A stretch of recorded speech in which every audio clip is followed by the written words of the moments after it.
I think that it's really, really difficult to find topics that you can get energized about, something that would pull out the enthusiasm from you. In regards to the sport of boxing at the moment, there's not that much that you can really get into. Now, if you are trying hard to, because somehow you feel that you need to make material, and guilty as charged, I do feel that way myself sometimes. I suppose you're going to find something to talk about. You're going to find some angle to talk about boxing. But I'm not going to sit here and talk about whether Clarissa Shields is the GOAT. I mean, the subject, not just her, it's obnoxious. I mean, seriously, it just doesn't. I mean, I'm all for a certain level of equality between the sexes and gender and all that, gender equality and all that. But let's keep it a buck. Female boxing fucking sucks. And you know, you can tell that it sucks by the fact that none of the opponents that Clarissa Shields has actually fought we know about. And now she's made her way to heavyweight division. And who's in the heavyweight division in female boxing anyway? You know what I mean? Have you ever heard of anybody in that division? Or even like heavyweight that she supposedly fought for 2 titles? I mean, the whole thing's a fucking mess. She's still fighting 2 rounds each. She never really looks fit, to be honest with you. She never ever really looks fit for me. You know what I'm saying? She just looks bulky. And I don't know, she's just not my type of fighter. I wouldn't see and think like, yeah, she's a true athlete. You know? I heard somebody talking about Shakira Richardson the other day. Now, I gotta be honest, that girl is fucking fantastic. As ratchet as she might appear sometimes, she is so fucking sexy and she's a true athlete. Now, you look like that, I can fuck with you. You know what I'm saying? Absolutely. And I think that's what attracted a lot of people to Alicia Baumgardner, because she just looked the part. But truth is, it's almost like we're forcing ourselves sometimes when it comes to Clarissa Shields. And on top of that, she's going to give herself a title, GOAT. Now, I'm not going to go off on Clarissa Shields as such, because she's just part of a overall problem that exists in boxing at the moment, whereby you're just really suffering at the moment to find anything worthwhile to talk about.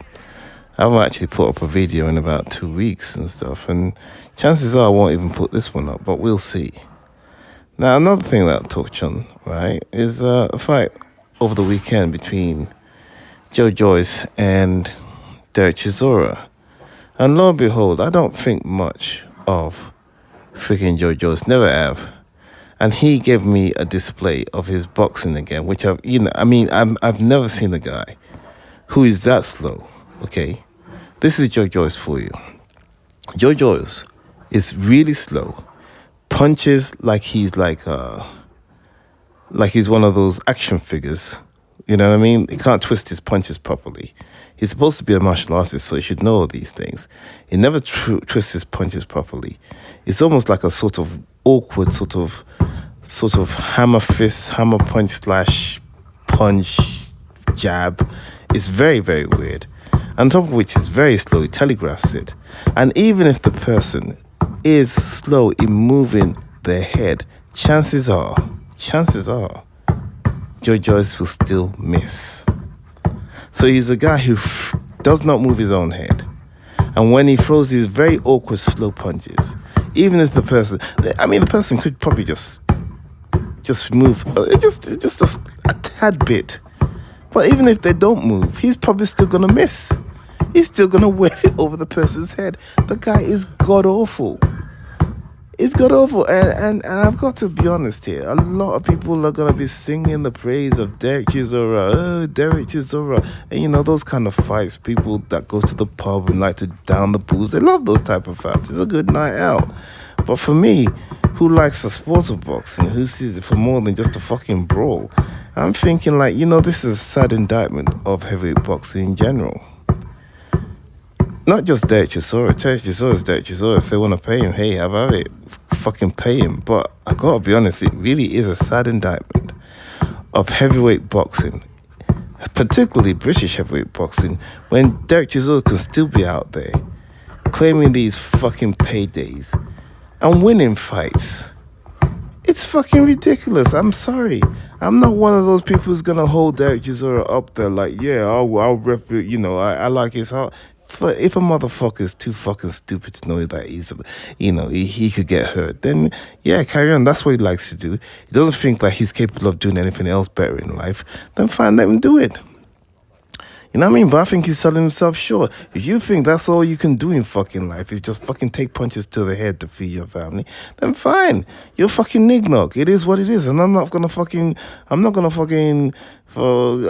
don't know, credit you for that. And I think that there's an atmosphere, well, not just atmosphere, there's an environment rather, that allows that to be the case and people to fucking laud it. Because the heavyweight division itself must be tremendously weak.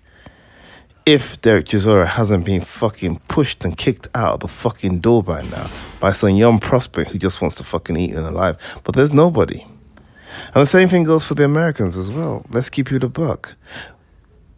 We can probably, in hindsight, understand why they were so attached to Deontay Wilder. They had no alternative. Obviously, Jared Anderson doesn't sort of rile up the kind of emotion and the sort of commitment that a lot of these Americans had for Deontay the Bronze Bomber Wilder.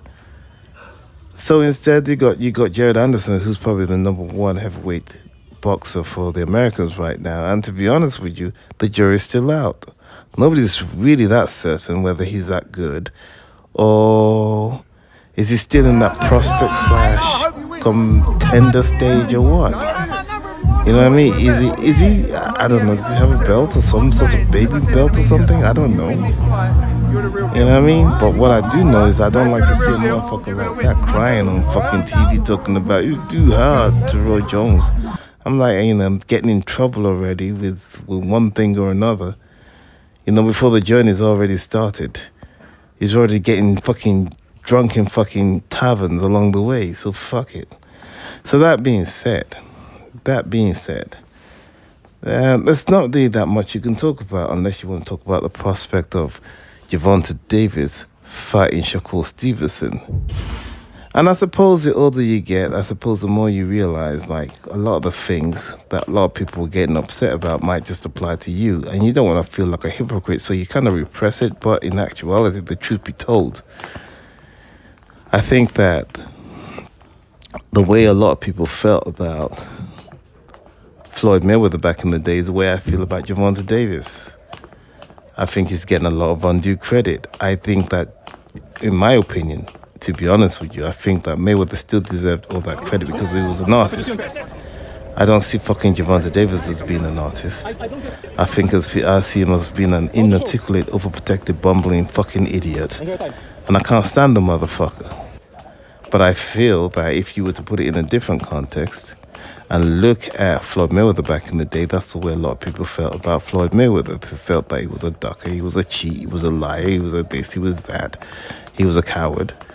And even though I wouldn't go as far as to apply those adjectives and descriptions to Javante Davis, just, on a whim, I still feel that some of it might apply. If somebody were to, and they gave a good case, they could make a good case for calling those fucking names. You know what I mean? Here we are back again with the same old shit. Like somebody sent a fucking contract, somebody didn't send the contract. Listen, all honesty though, I really don't care about Javante Davis. And as much as I might not necessarily be a big fan of Shakur Stevenson because he's a fucking nuisance himself. You know what I mean? I'm not going to say a pox on both your houses and condemn them both. I feel that when it really comes down to it, Javante Davis has really shown himself as being more unlikable, more treacherous, so to speak, with his association with Ryan Garcia backing him up and all this type of stuff, the way he... the fights that he gets credits for, everybody keeps on talking about his knockout power. And nobody asks, who has he knocked out? Who are the people that he has knocked out? The same principle that they were applying to Floyd Mayweather, I find myself applying that same principle to not only Clarissa Shields, but also Gervonta Davis. When is he gonna fight that slick black American, slick black? Sorry, forgive me, slick black African American fighter? And I'm talking about one that really you could really say like, yes, this is gonna be a challenge for him. Not no fucking Frank Martin who started boxing late, and you could see by his demeanor that he didn't really know what the fuck he was doing in there. You know what I mean? He looked like a fucking deer in fucking headlights, trying to convince people that he could box a bit. Fucking ridiculous. The only reason why this guy actually got any credit at all was because he was associated with Errol Spence, and there was a transference of allegiance from Errol Spence to this guy, because hey, if he's on the same tutelage of Errol Spence and stewardship, forgive me, of Errol Spence and tutelage of Derek James, then he must be good, which is a load of nonsense. With some weird ass fucking triangular theory that we got there going there. And I don't think that if it was going to be a difficult fight, Javante Davis would have taken it. Let's keep it a buck. You know what I mean? The guy looked tiny. He was just and then of course we could say Ryan Garcia, but Ryan Garcia, he didn't even knock Ryan Garcia out. That's one thing I want to get to. They talk about his knockout power. He didn't knock Ryan Garcia out. Ryan Garcia quit. Now, you could say, like, well, he stopped doing the body punch. Fine, fair enough, but we still argue that Ryan Garcia quit. Let's keep it a buck. You know what I mean? Ryan Garcia quit. And in as much as the other people know, they're already fucking Romero. Seriously. Nobody cares. Roddy Romero, Leo Santa Cruz, who, was coming up from 126 or something. Nobody cares. Mario Barrios, I suppose that you could give him credit for that. But, man, I suppose with Mario Barrios, Yeah, I suppose you could give him credit for that. But still Hispanic, though. Still a Hispanic fighter. I gotta be honest, and they fight in a particular kind of way that is good for Gervonta Davis. Now, on the other hand, though, when you have a very difficult fighter like Pitbull Cruz, he wasn't able to knock that guy out. He wasn't able to knock Pitbull Cruz out. They want to revisit it, but I don't think it'll be that easy for him. I think they're just making waves saying they want to revisit it, but I don't think it was an easy fight for him. And I think that there's a good chance that he would beat Pitbull Cruz. But with what I saw with Pitbull Cruz, when I did watch him properly, I came to understand that he's not necessarily that easy. He really is a tenacious type of, very subtle good boxer. So that's all I've got to say. There's nothing really much to talk about. What is coming up apart from Terence Crawford versus Israel Madrimov? I've watched Majima, and I'm not sure what to make of him. Is he a Triple G? Is he a sort of early days type of Triple G type of fighter? I'm getting that kind of vibe from the people that support him, though. The usual crowd that support the sort of Triple G type of fighter. I'm getting that vibe from them. They're thinking, Terence Crawford's numbers up with Majimov. And I watched him, and I'm not sure what to make of him. I wouldn't say that he's straight up and down, no special effects. Now, I can't say that. I think he still has some of that amateur style, but the people he's beaten up, can I take that to suggest that, yeah, he really is that good? Or is he just in there bullying motherfuckers that just don't know who don't have his amateur pedigree?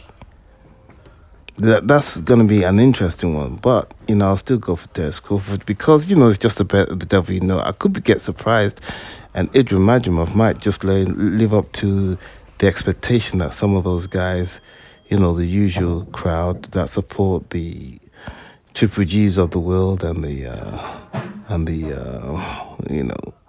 Vaslav, whatever the fuck, you know what I'm saying? All those, Eastern European fighters, the Eastern European fighter brigade out there. We're not going to call them Eurobonds because, we don't want to be that disrespectful. But, the people that back them niggas, maybe he might live up to their expectation. I couldn't possibly say. But it is what it is, though. I wish Terence Crawford the best. I'm picking Terence Crawford to win the fight. But there are no guarantees. Apart from that, got Canelo Alvarez fighting Berlanga. Now, this is a political thing, isn't it? When it comes to Canelo Alvarez, because you can find any reason to defend him and you can find any reason to go against him. Very polarizing thing with Canelo Alvarez. You know what I mean? You could talk about legacy, you could talk about money. Apparently he's getting stripped to the IBF. I'm not sure, but I heard it from somewhere that he's getting stripped to the IBF, so he's no longer going to be undisputed.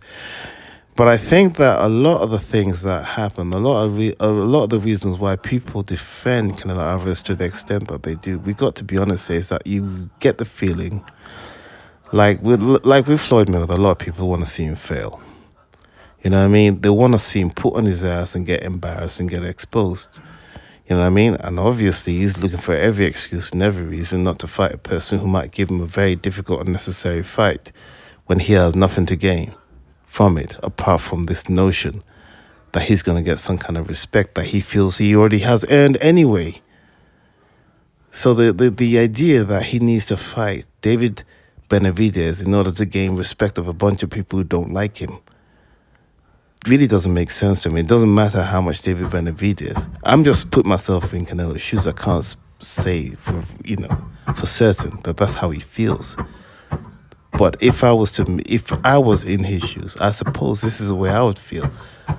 Like, what's up with this David Benavidez guy where everybody tells me I've got to fight him, as if I don't fight him with all the body of work I put in there, that if I don't fight this guy, you're going to tell me you're not going to respect. Well, fuck you then. That means you never respected me anyway. I'm at that point right now, and I suppose everybody gets there, where I really don't care what anybody says about me. You know what I'm saying? I'm just going to do me. I'm a boss, and I'm calling the shots, and are not going to force me. It's a matter of principle. You're not going to force me into something I don't want to do. And as a matter of fact, I'm going to take another fight, generate another easy payday from this motherfucker, give another guy who's been calling me out the opportunity, but it's my choosing. It's my choice, my choosing, and that's all that matters. Not you guys out there calling the show who, I suppose the argument the boxers make is like, not you guys who've never boxed before and all this blah, blah, blah, blah, blah. Who never liked him anyway because, for one reason or another, not to talk of Oscar de la Hoya getting involved. How would it look, right, with the kind of beef that Canelo Alvarez has with Oscar de la Hoya at the moment, Oscar de la Hoya, who's doing this weird-ass clapback, whatever the fuck he calls it, criticizing Canelo Alvarez to the extent that he does. And he jumps in the ring just to appease Oscar de la Hoya. Fuck that guy. I think Oscar de la Hoya involving himself in the situation has actually made the situation worse. You know what I mean? In as much as Canelo Alvarez is concerned. So he's not going to want to be involved with David Benavidez. And even if who's going to dig it? Listen, I bet if they found that 200 million that he's asking for, you know what I mean, he will find a reason to make it 250 and give David Benavidez 2.5 million. You know what I'm saying? Just to sabotage it. Say, how much do you really want to fight? In fact, just fight me for free and let me keep all the money. If you're that desperate to fight me, it is what it is. I'm not saying that's a good thing. I'm just saying, it's gotten to a point where it's no longer about the fight anymore. It's about fucking politics. And everybody should just, stop playing dumb